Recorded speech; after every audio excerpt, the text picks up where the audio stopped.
សម្ដេចធិបតីនិងលោកជំទាវបណ្ឌិតបានអនុញ្ញាតឲ្យក្រុមគ្រូពេទ្យធីតាព្យាបាលអ្នកជំងឺជាគ្រួសារកងទ័ពសមរភូមិជួរមុខក្នុងខេត្តព្រះវិហារមកទទួលការព្យាបាលជំងឺនៅរាជធានីភ្នំពេញដោយមានការយកចិត្តទុកដាក់ដ៏ខ្ពង់ខ្ពស់ពីសម្ដេចមហាបវរធិបតីហ៊ុនម៉ាណែតនិងលោកជំទាវបណ្ឌិតពេជ្រច័ន្ទមុនីក្រុមការងារគ្រូពេទ្យស្ម័គ្រចិត្តរបស់សម្ដេចធិបតីព្រមទាំងលោកជំទាវបណ្ឌិតទៅលើសុខទុក្ខកងទ័ពនិងគ្រួសារកងទ័ពក្នុងនាមសហគមន៍គ្រូពេទ្យស្ម័គ្រចិត្តយុវជនសម្ដេចតេជោ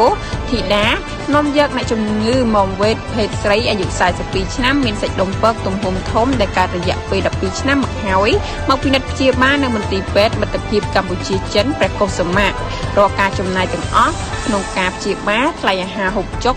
ធ្វើដំណើរព្រមទាំងថវិកាមួយចំនួនត្រូវបានឧបត្ថម្ភទំនុកបម្រុងដោយសម្ដេចមហាបវរធិបតីហ៊ុនម៉ាណែតនិងលោកជំទាវបណ្ឌិតពេជ្រច័ន្ទមុនី